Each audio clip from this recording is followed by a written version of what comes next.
আমি আমার ফ্রেন্ড হচ্ছে আমাদের লেইচিন, আমরা মানুষ থাকি।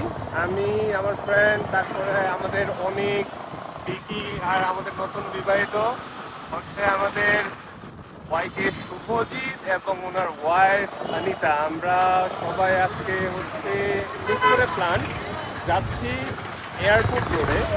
তো এখন বাইক চালাচ্ছে আমার ফ্রেন্ড, আর ওয়েট করছি আমাদের হচ্ছে ডিকি আর নীলাকান্তার জন্য। ওয়েট করতেছি হাউজিং স্ট্রিট রোডে। তো ওরা আসুক, আসার পরে একসাথে রওনা দিব। এখন আসলে চলে আসছে আমার ফ্রেন্ড বিকি আর নীলাকান্তা। যাচ্ছি এখন আমাদের গন্তব্যে এয়ারপোর্ট রোডে। তাহলে যাওয়া যাক, আর সামনে একটু সিনারিও দেখতে দেখতে যাওয়া যাক। এটা মূলত হাউজিং স্ট্রিট রোড, আমাদের সিলেটের হাউজিং স্ট্রিট এরিয়া। আর এইখানে হচ্ছে আমাদের তিনজন এই জায়গাতে যাচ্ছে। অনিতা, হাউজিং স্ট্রিটের যে ভিতরের যে রোডটা, এটা আসলে অমায়িক সুন্দর, যা বলে বোঝানো যাবে না। এটা সব সময় যখন বৃষ্টি পড়ে এই রোডের সৌন্দর্য আরও বেড়ে যায়। এটার সাথে যেটা আমাদের airport road, Sylhet main point Ambarkhana থেকে এয়ারপোর্ট রোডে চায়ের বাগানের মধ্যে যতটুকু রাস্তা আমরা সামনে দেখাবো, ওইটার মধ্যে আসলে সকালবেলা সন্ধ্যাবেলা মানে যে কোনো সময়ে যে ওভারঅল ভিউটা পাওয়া যায়, সেটা বলে বোঝানোর মতো না। হাউজিং স্ট্রিট রোড থেকে বের হয়ে মেইন রোডে চলে আসছে। এটা আম্বরখানা থেকে লিচু বাগান হয়ে মজুমদারি হয়ে এয়ারপোর্ট রোডের রাস্তা। আমরা এখন আছি চৌকিদিঘিতে। তো চৌকিদিঘি পার হওয়ার পরপরই আমাদের সিলেটের ইন্টারন্যাশনাল স্টেডিয়াম, ক্রিকেট স্টেডিয়াম যেটা, আর ওইটার ঠিক পাশেই হচ্ছে একটা সৌন্দর্যবর্ধক আমাদের সিলেটের একটা গেট, যেখানে সিলেট সিটি কর্পোরেশনের একটা গেট দেওয়া আছে। তো সামনে যাই দেখতে দেখতে।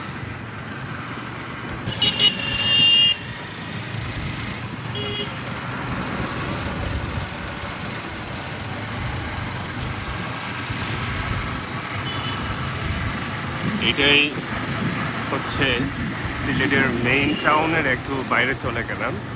এটা Sylhet, thanks for visiting Sylhet city, Sylhet city কর্পোরেশনের আন্ডারে এই গেটটা অনেক সুন্দর। আর সামনে চা বাগান শুরু হয়ে গেল রাতের বেলা, তো কোনো কিছুই দেখা যাচ্ছে না। হয়তোবা সামনে আমরা যেখানে লাইটিং আছে ওই জায়গাতে চা বাগান দেখতে পাবো। এটার কিন্তু আমার ডানে চা বাগান, আর বামে যেটা দেখতেছেন এটা হচ্ছে লোকাল এরিয়া। আর ঠিক সামনে হাতের বামে পড়বে সিলেটের ইন্টারন্যাশনাল ক্রিকেট স্টেডিয়াম যেটা, সেটা। আমরা প্রায় চলে আসছি সিলেট স্টেডিয়ামের গেটে, যে আমাদের লেখা আছে এখান থেকে বাস এইদিকে হচ্ছে Sylhet international Sylhet cricket stadium যেটা, সেটা। আর আমরা যাচ্ছি এয়ারপোর্ট। এয়ারপোর্ট বলতে এয়ারপোর্টে না, এয়ারপোর্টের পাশে আমাদের আড্ডাখানা। আমরা সবাই ওই জায়গাতে একটু রিল্যাক্স করার জন্য বসি। মুন্না ভাই, তো এই হচ্ছে সেই আমাদের সিলেটের সব থেকে জনপ্রিয় রোড।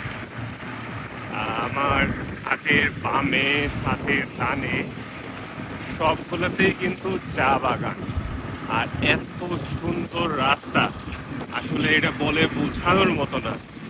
রাস্তার পাশে চায়ের গাছ দেখা যাচ্ছে লাইটের নিচে। অবশ্য দিনের বেলাতে আরো অনেক সুন্দর দেখা যায়। রাতে বের হচ্ছে আমাদের অফিস শেষ করে মূলত একটু রিল্যাক্স, সবাই বসে একটু আড্ডা দিব, সারাদিনের ক্লান্তি যেটা আছে সেটা ভোলার জন্য ওইখানে চা খাবো, সবাই বসে একটু খুশ গল্প করবো। এই তো আমরা আছি এখন এয়ারপোর্ট রোডে। সামনে আমরা প্রায় চলে আসছি আমাদের মুন্না ভাই টি স্টলের পাশেই। আর এই হচ্ছে আমার ফ্রেন্ড, অনেকদিন পরে বের হয়েছে, অসুস্থ ছিল, জ্বর ছিল অনেকদিন পরে, প্রায় মাস দুয়েক পরে আমাদের দেখা। আসতে আসতে একটা জায়গা দেখাতে ভুলে গিয়েছিলাম। আম্বরখানা থেকে এয়ারপোর্ট রোডে কিন্তু আমাদের ভোলাগঞ্জ, যেটা আমরা সাদা পাথর বলি, ওইটা যাওয়ার রাস্তা, ওইটা আমরা অলরেডি পার হয়ে চলে আসছি। হাতের ডানে পড়ছে আমাদের, আর সামনেই আমাদের গন্তব্য।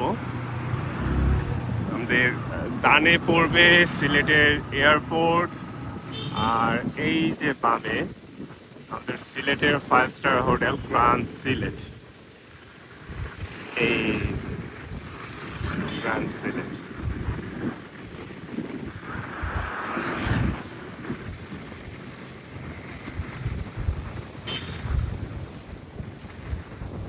রাতের বেলাতে এই রোডের আসলেই সৌন্দর্যটা অনেক গুণ বেড়ে যায়। এইখানে আবার বামে ফুড পার্ক, এই যে দানের যে রাস্তা চলে গেছে, এটা হচ্ছে এয়ারপোর্টের রাস্তা। আর আমরা ঠিক সামনে যাচ্ছি আমাদের গন্তব্যে। বলতে চলে আসলাম, বেশি দূর না, সর্বোচ্চ বাইকে করে বা মোটর সাইকেলে করে আমরা যে আসছি 10 থেকে 15 মিনিটের রাস্তা। এই যে এই হচ্ছে আমাদের কফি হাউস মুন্না ভাইয়ের। জাস্ট বসে খোলা ছাদে আপনারা নেচার উপভোগ করবেন। খোশ গল্প শেষ, সোনার বাংলাদেশ। এখন আমরা চলে যাচ্ছি আমাদের নিজেদের গন্তব্যে। বিদায় আজকের জন্য।